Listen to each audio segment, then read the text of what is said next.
Good evening friends. তো তোমরা দেখছো WP motivation YouTube channel. WP motivation YouTube চ্যানেলের পক্ষ থেকে প্রত্যেককে স্বাগত জানাই বন্ধুরা। তো আমি অরিজিৎ দা। তো আশা করি তোমরা প্রত্যেকে খুব ভালো আছো এবং খুব সুস্থ আছো। তো আজকে তোমাদের কী বিষয়ে ভিডিও করতে চলেছি, ইতিমধ্যে তোমরা টাইটেল এবং থাম্বনেল দেখেই অবগত হয়ে গেছো তোমাদের কী বিষয়ে কিন্তু আজকে ভিডিও করতে চলেছি। তো বর্তমানে আমি রয়েছি ওয়েস্ট বেঙ্গল পুলিশের অফিসিয়াল ওয়েবসাইটে। তো যে রিক্রুটমেন্ট নিয়ে তোমাদের সামনে কথা বলতে চলেছি, recruitment to the post of constable এডি কনস্টেবল কলকাতা পুলিশ 2024 এবং recruitment to the post of sub inspector আনাম branch and sub inspector arm branch in West Bengal police 2024। এই রিক্রুটমেন্টটার তোমাদের কম্পিটিশান কেমন হতে চলেছে, তো সেটা নিয়ে আজকে বিস্তারিত আলোচনা করতে চলেছি। তো আজকের ভিডিওটা তোমাদের যত গ্রুপ রয়েছে গ্রুপে কিন্তু বেশি বেশি করে কিন্তু শেয়ার করবে, যাতে সবার কাছে খবরটি পৌঁছে যায়। এবং যদি সত্যি খুব হেল্পফুল মনে হয় থাকে, একটা করে লাইক করে দেওয়ার অনুরোধ রইল। তো সর্বাগ্রে বলে রাখি, তোমাদের কেপিএসআই যে পরীক্ষা তোমাদের হলো, ঠিক আছে, ডিসেম্বরের একদম শেষে। তো তোমাদের খাতা দেখা বর্তমানে চলছে, ওই রেজাল্ট কিন্তু অলরেডি আমি বলে দিয়েছি, তোমাদের কিন্তু রেজাল্ট প্রকাশিত হতে একটু দেরি হবে, কারণ মেন্সের খাতা অনেকগুলো ক্যান্ডিডেটও রয়েছে, তাই না? তো সেই জন্য কিন্তু সময় লাগে। তো এটা নিয়ে যারা কমেন্ট করছো, তোমরা বলে রাখি জানুয়ারি মাসের সম্ভাবনা একেবারে নেই, ঠিক আছে। ফেব্রুয়ারি মাসেই ধরে রেখো, তোমাদের ফেব্রুয়ারি মাসেই হয়তো বা যদি খাতা দেখা কমপ্লিট হয়, অবশ্যই পিআরবি বোর্ড থেকে তোমাদের রেজাল্ট পাবলিশ করে দেবে। এরকম কোনো এক্স্যাক্টলি কোনো কিছু বলা সম্ভব নয়, এটুকু তোমরা ধরে রেখো। তবে এটুকু বলতে পারি, অনেকগুলো ক্যান্ডিডেটও রয়েছে, মেন্সের খাতা, ডেসক্রিপটিভ পেপার, সেক্ষেত্রে সময় লাগবে, এটুকু তোমরা ধরে রেখো, ঠিক আছে। আচ্ছা, তোমাদের recruitment to the post of constable West Bengal পুলিশের অলরেডি তোমরা জানো তোমাদের গ্রাউন্ডের চলছে, ঠিক আছে। অনেক অনেক গ্রাউন্ডে খুব ভালো পারফরমেন্সও হচ্ছে, স্পেশালি বহরমপুর, দুর্গাপুর, ব্যারাকপুর, ঠিক আছে। মেদিনীপুর এবং অম্বিকানগরে হয়তো পাশের হারটা কিছুটা কম দেখা যাচ্ছে, কিন্তু হয়তো আরও দিন আছে, দেখা যাক কী হয়, ঠিক আছে। তো তারপরেই কিন্তু তোমাদের কম্পিটিশন কেমন হবে সেটা নিয়ে কিন্তু বোঝা যাচ্ছে, ঠিক আছে। ইন্টারভিউ একদম ফেব্রুয়ারির প্রথম থেকেই কিন্তু তোমাদের শুরু হতে চলেছে, ঠিক আছে।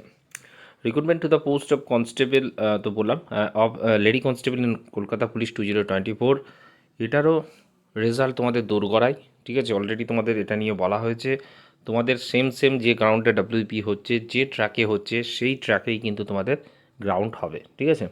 এবং এই গ্রাউন্ডটি তোমাদের যেহেতু একই প্যান্ডেলে হওয়ার কথা, কারণ প্রিভিয়াসলি রিক্রুটমেন্টগুলোই আমরা দেখেছিলাম কেপিএসআই ডব্লিউপিএসআই একসঙ্গেই গ্রাউন্ড হয়েছিল, সেম গ্রাউন্ডেই হয়েছিল। তো এটাও আমরা আশাবাদী যে যেমনটা ডব্লিউপি কনস্টেবলের ক্ষেত্রে হয়েছে, কেপি কনস্টেবলের ক্ষেত্রেও সেম গ্রাউন্ড সেম ট্র্যাকে কিন্তু তোমাদের মাঠ হবে, এবং মাঠটা মাঠের শেষেই হয়তো হবে, সেক্ষেত্রে একদম জানুয়ারির লাস্ট উইক আমরা ধরে রাখতে পারি, কারণ তার আগেই শেষ হচ্ছে, তারপরেই হয়তো বেশি দিন টাইম, যেহেতু আগেকার রিক্রুটমেন্টে ছিল না, এই রিক্রুটমেন্টেও হয়তো সেরকম দেওয়া হবে না, ঠিক আছে। তো আমরা ধরে রাখি জানুয়ারির একদম শেষে এটারও কিন্তু গ্রাউন্ড শুরু হয়ে যাবে, ঠিক আছে। সেম ট্র্যাক, অর্থাৎ 200 মিটার ট্র্যাকেই কিন্তু তোমাদের দৌড়তে হবে, ঠিক আছে। হাতে তোমাদের এখনও কিছুটা সময় রয়েছে, এখনও নিজেকে কিন্তু তোমরা প্র্যাকটিস করো।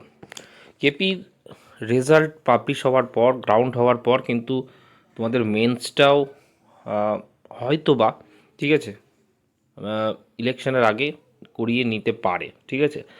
যদি সেরকম সময় থাকে বা কোনো ডেট পাওয়া যায়, বা ইলেকশন যদি একটু দেরি হয়, সেক্ষেত্রে তার আগে হয়তো তোমাদের মেন্সটাও নিয়ে নেবে, কারণ এগুলো হচ্ছে পুরনো রিক্রুটমেন্ট, তার আগে ইলেকশনের আগে এই নিয়োগের পরীক্ষা নিলেও নিতে পারে, এমন কোনো বাধা কিন্তু থাকবে না।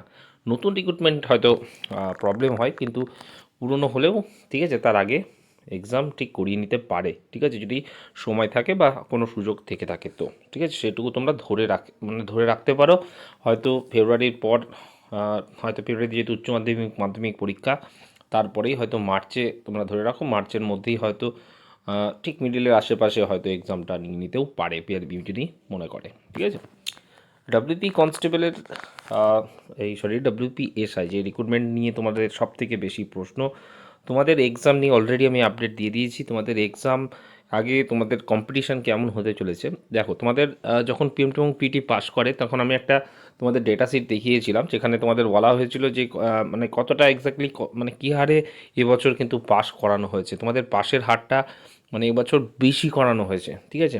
তো এবং মাঠেও কিন্তু আমরা যে হারে মানে ভাবা হয়েছিল যে মাঠে পিএমটির ক্ষেত্রে হয়তো ফেল্ড হবে, কিন্তু না, এবছর পাসের হারটাও কিন্তু খুব বেশি হয়েছে, প্রায় 60%-এর ওপর আমরা কিন্তু দেখেছি যে প্রতিটা গ্রাউন্ডে কিন্তু পাস করেছে। ঠিক আছে, তো মোটামুটি তোমাদের কম্পিটিশন যেমন হবে প্রায় ধরে রাখো, ঠিক আছে, যেটুকু মানে বোঝা যায়, ঠিক আছে, মাঠ থেকে প্রায় তোমাদের 13কে প্রায় কিন্তু মেল হিসেবে ধরে রাখতে পারো, তোমাদের কিন্তু মেন্সে বসতে চলেছে, এবং ফিমেলরাও প্রায় তোমরা ধরে রাখতে পারো, ঠিক আছে, 25K মতো আশেপাশে কিন্তু রয়েছে। ঠিক আছে, তার একটু বেশি হয়তো হবে, তো প্রায় এক্স্যাক্টলি তোমরা ধরে রাখো 16,000 আশেপাশে হয়তো তোমাদের ক্যান্ডিডেট হয়তো থাকতে পারে। ঠিক আছে, কারণ প্রায় 27,000 মতো ছিল ক্যান্ডিডেট যেটাতে পাস করানো হয়েছিল, আমি একটা যেটা আমরা ডেটা শিটে দেখেছিলাম। ঠিক আছে, মানে পার ডে ওয়াইজ যেমনভাবে ক্যান্ডিডেট ডাকা হয়েছিল সেই অনুপাতে যদি তোমরা থাকো, তো তোমাদের কম্পিটিশান কিন্তু এবছর মেন্সে কিন্তু যথেষ্ট মানে হাই হতে চলেছে। এবং তোমরা জানো তোমাদের প্রশ্নও কিন্তু ডিসক্রিপটিভ টাইপের কিন্তু আসবে, যেটা ডেপুটেশনেও কিন্তু আমরা জানতে পেরেছি। ঠিক আছে, কেপিএসআর ক্ষেত্রেও দেখেছিলাম ডেপুটেশন এসেছিলো, হয়তো জিকে পার্টটা হয়তো আসেনি, তো এক্ষেত্রেও এটাতেও না আসার মতো এমন কোনো কিছু নেই, সেটা বোর্ড যেমনটা ডিসাইড করবে তেমনটাই কিন্তু হবে। ঠিক আছে, এটা কারোর মানে কোনো কিছু বলাতে কিছু হয় না, তাই না?